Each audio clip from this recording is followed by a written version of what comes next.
Halo semuanya, di video kali ini kita akan membahas mengenai mekanisme kerja dari sebuah transmisi yang paling banyak digunakan pada kendaraan roda 2 saat ini, yakni CVT.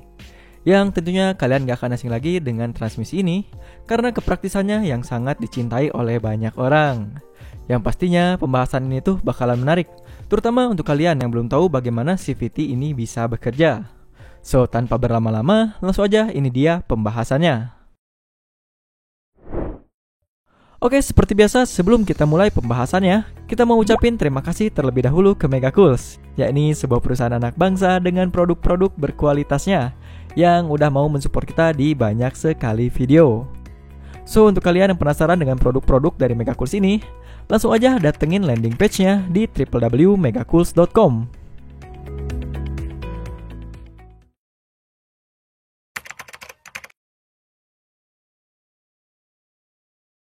Oke, CVT. Kita akan bahas mulai dari sejarahnya terlebih dahulu. Mungkin sebagian dari kawan-kawan semua akan kaget karena kita menganggap CVT adalah teknologi baru yang baru saja banyak diaplikasikan pada skuter di tahun 2000-an. Tapi nyatanya berbeda dengan apa yang kita bayangkan. Ternyata konsep dari CVT sendiri sudah ada sejak lama, yakni sejak tahun 1490. Kurang lebih 530 tahun yang lalu. Konsep ini ditemukan oleh Leonardo da Vinci, lalu direalisasikan oleh Milton Rich pada tahun 1879 untuk membantu proses milling.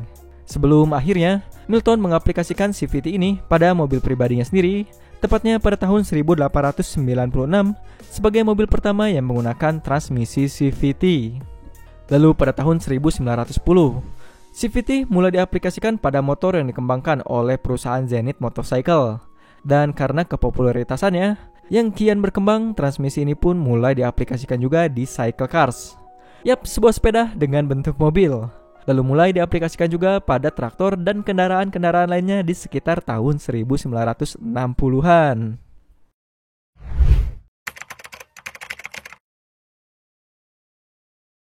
Pada dasarnya terdapat dua jenis transmisi CVT yang kita ketahui secara umum, yaitu CVT yang terdapat pada mobil dan juga CVT yang terdapat pada skuter.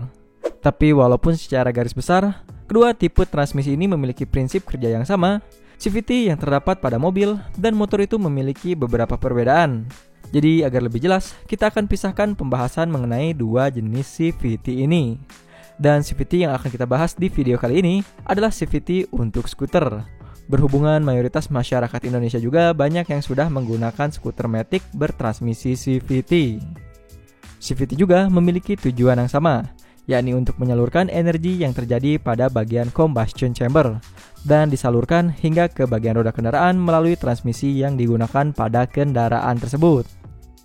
Namun, yang membedakan CVT dengan jenis transmisi lainnya adalah pada proses perpindahan rasio transmisi yang terjadi secara kontinu selaras dengan kecepatan dari putaran mesin. Hingga perpindahan yang terjadi secara otomatis ini dapat meningkatkan kepraktisan, kenyamanan, dan kualitas berkendara yang lebih baik karena pengendara tidak harus mengatur transmisi.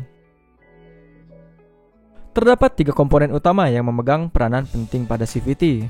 Pertama adalah primary shift, yang kedua adalah secondary shift, dan yang ketiga adalah V-belt.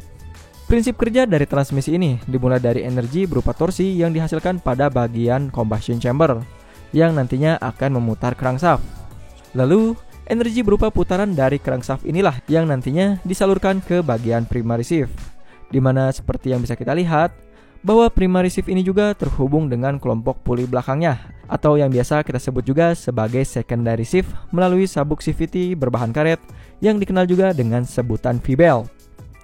Kombinasi dari ketiga komponen inilah yang menentukan besaran output berupa torsi dan kecepatan yang tersalurkan ke bagian gardan belakang hingga ke roda kendaraan. Sebenarnya sistem transmisi ini sendiri memiliki sistem kerja yang sangat simpel dan sederhana dibandingkan dengan transmisi lainnya. Karena pada dasarnya, tujuan utama dari transmisi ini hanyalah menggeser diameter V-belt pada kedua posisi puli, yaitu puli pada bagian primary shift dan juga pada bagian secondary shift. Di mana semakin cepat putaran mesin, maka diameter V-belt pada primary shift akan membesar. Dan sebaliknya, semakin lambat putaran mesin, maka diameter V-belt pada secondary shift akan semakin mengecil. Hal ini bisa terjadi karena roller yang berada di bagian primary shift mengalami tekanan sentrifugal seirama dengan semakin tingginya putaran mesin. Daya sentrifugal yang semakin tinggi inilah yang mendorong salah satu mangkuk pada bagian primary shift dan menyebabkan V-belt semakin bergerak ke arah diameter luar pada bagian primary shift ini. Lalu bersamaan dengan itu, semakin besar diameter V-belt pada bagian primary shift, maka menyebabkan juga V-belt pada bagian secondary shift pun tertarik, yang artinya spring pada bagian secondary shift mengalami tekanan dan diameter V-belt pada bagian secondary shift pun semakin mengecil. Tentunya perubahan rasio antara kedua puli ini juga merubah output yang disalurkan ke bagian gardan hingga ke roda belakang. Yang semula output yang dikeluarkan oleh transmisi ini memiliki torsi yang besar dan kecepatan putaran yang rendah, berubah menjadi output dengan torsi yang semakin mengecil. Namun, output tersebut tidak tersalurkan begitu saja ke bagian gardan dan roda. Karena pada dasarnya, untuk mendapatkan start yang halus serta menjaga kestabilan putaran mesin agar mesin tidak mati saat menerima beban, maka diperlukan sekumpulan part yang berfungsi sebagai komponen penghubung atau pemutus putaran arus antara mesin hingga ke roda. Tentunya, pada CVT juga memiliki komponen-komponen ini, di mana komponen-komponen ini terdiri dari kanvas coupling atau clutch housing, dan juga clutch carrier.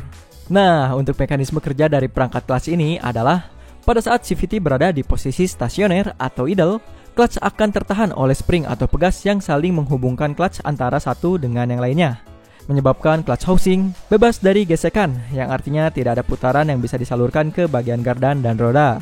Namun begitu mesin mulai beroperasi dan memutar transmisi pada CVT, maka terjadi daya sentrifugal di bagian clutch atau kanvas.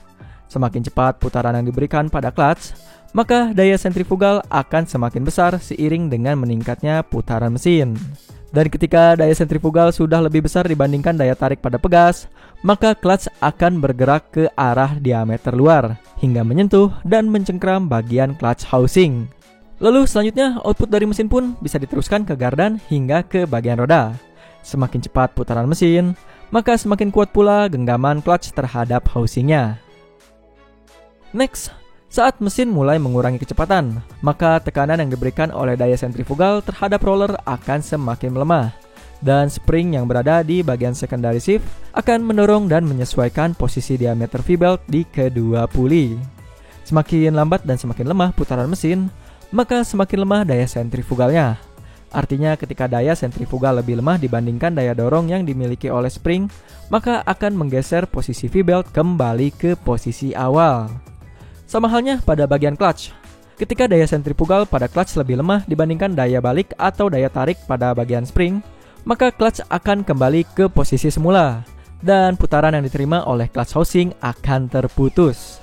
Lalu sekarang bagaimana ketika CVT melewati medan berat seperti tanjakan atau membawa barang yang berat? Bukankah hal tersebut akan memberikan beban dan memaksa V-belt untuk bergeser ke arah diameter dalam pada bagian secondary shift? Pada CVT, masalah ini dapat ditanggulangi oleh komponen yang bernama torsi cam, di mana komponen ini memiliki rel dengan sumbu diagonal.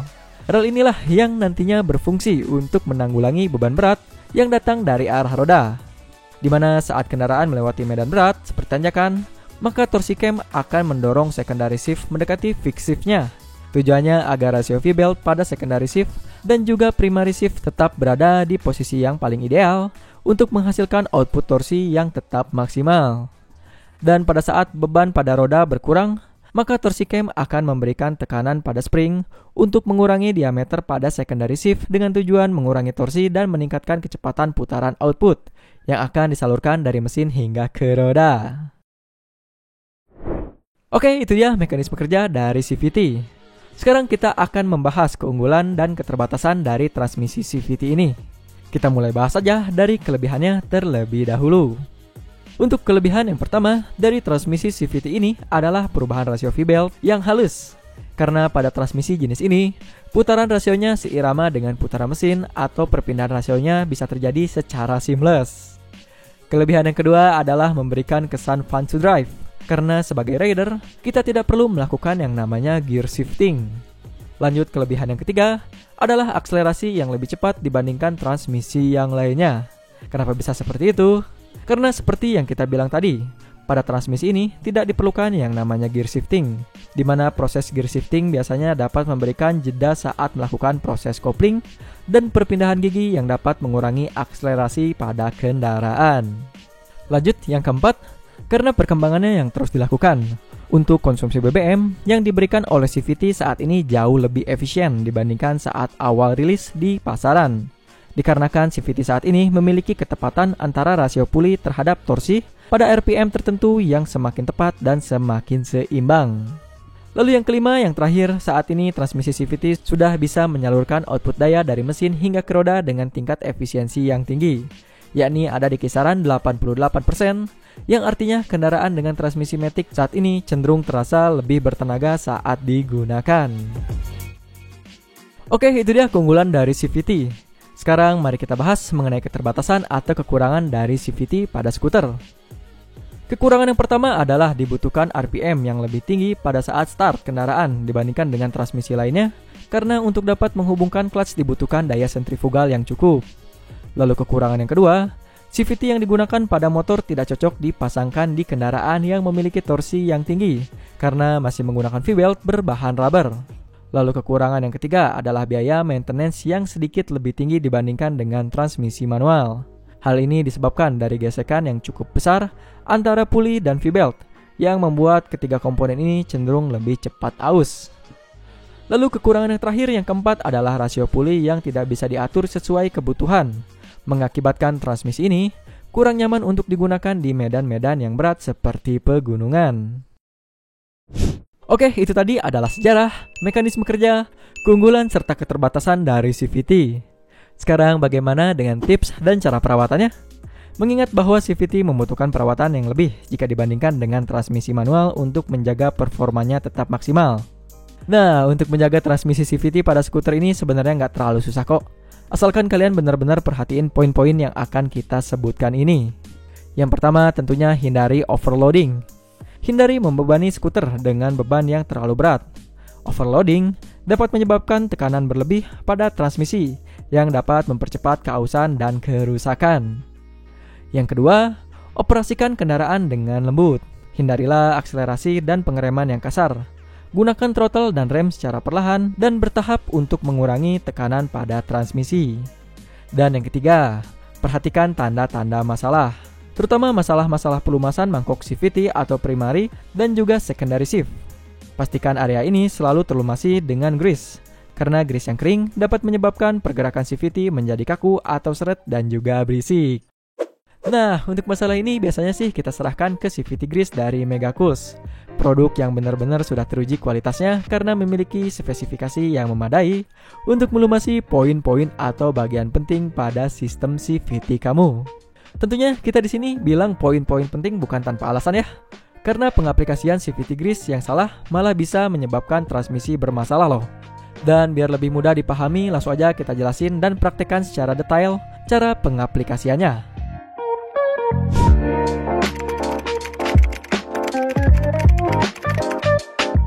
Langkah yang pertama, kita mulai aja dari proses pembongkaran CVT.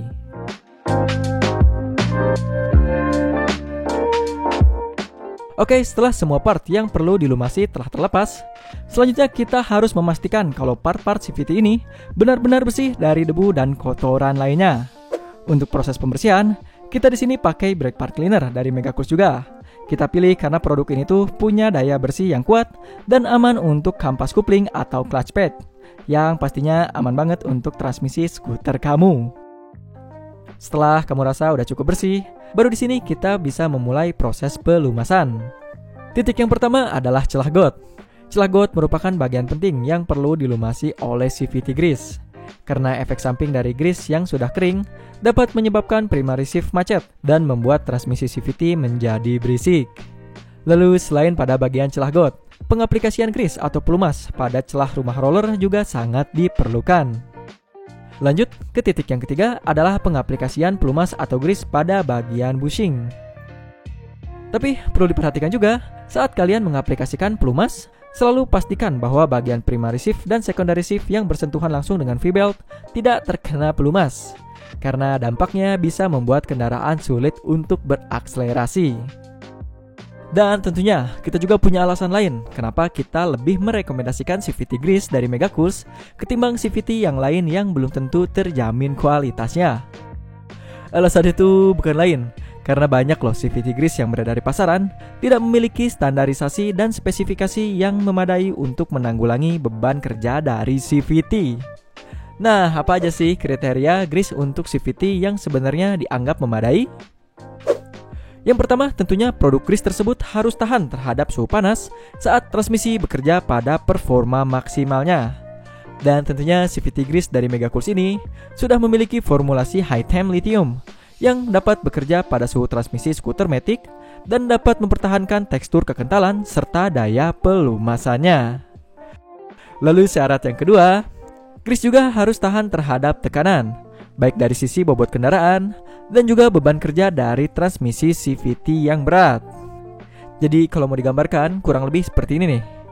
Sifat grease itu sendiri ibarat spons yang memiliki pori-pori untuk menyimpan pelumasnya atau base oil dan juga aditif. Dan saat spons tersebut tertekan, maka oil base dan aditif yang terkandung di dalamnya akan keluar dan melumasi part-part pada kendaraan kita agar tidak mengalami keausan. Nah, di bagian ini nih yang mau kita edukasikan ke teman-teman semua, karena pada faktanya nggak semua produk grease atau gemuk itu mampu bekerja dengan baik. Sedangkan untuk CVT grease dari Megacoolz ini, kita bisa jamin akan bekerja dengan sempurna untuk melindungi transmisi skuter kalian. Karena CVT grease dari Megacoolz ini telah memiliki formulasi MPEP, yang dimana EP-nya ini memiliki makna extreme pressure, yang tentunya akan bekerja untuk menanggulangi beban, mulai dari saat kita menaiki skuter, menghidupkan mesin, hingga saat kendaraan kita mulai melaju. Lalu, apa efeknya jika grease tersebut tidak memiliki formulasi untuk menghadapi extreme pressure atau tekanan ekstrim? Efeknya adalah visualisasi dari spon yang barusan kita jelaskan tidak akan mampu menarik kembali oli yang bekerja sebagai pelumas ke dalam spon tersebut. Atau bisa dibilang tidak dapat melekat dengan baik pada part kendaraan yang membutuhkan pelumasan. Dan kalau kita buat menjadi list agar lebih jelas, kriteria dari gemuk atau grease sendiri sangat bergantung pada banyak sekali faktor dan varian untuk menyesuaikan dengan bidang kerjanya. Contohnya, seperti seberapa baik tingkat water resistennya, lalu ketahanannya terhadap suhu yang tinggi, daya lekatnya, dan masih banyak lagi. Oleh karena itu, kita saranin teman-teman semua untuk selalu menggunakan grease yang sesuai dengan bidang kerja dan spesifikasi yang dibutuhkan. Contohnya ya seperti CVT grease dari Megacoolz ini yang sudah benar-benar memenuhi kebutuhan CVT pada skuter kita. Karena selain dari dua keunggulan yang barusan kita sebutkan tadi, CVT grease dari Megacoolz ini juga memiliki banyak sekali formulasi bermanfaat lainnya, seperti anti korosi dan oksidasi, extended life longer bearing yang dapat memperpanjang umur pemakaian bearing, serta kuat menahan lingkungan air. Gimana menurut teman-teman semua? Menurut kita cobain langsung deh biar kalian bisa merasakan perbedaan dan keunggulan CVT grease dari Megacoolz ini. Nah, itu dia pembahasan yang bisa kita berikan mengenai transmisi CVT di video kali ini. Jika di antara kalian ada yang ingin bertanya mengenai pembahasan kita kali ini seputar transmisi pada skuter, jangan ragu tulis aja di kolom komentar di bawah. Begitu juga untuk kawan-kawan yang ingin memberikan kritik dan juga saran. Terima kasih sudah menonton dan sampai jumpa di video selanjutnya.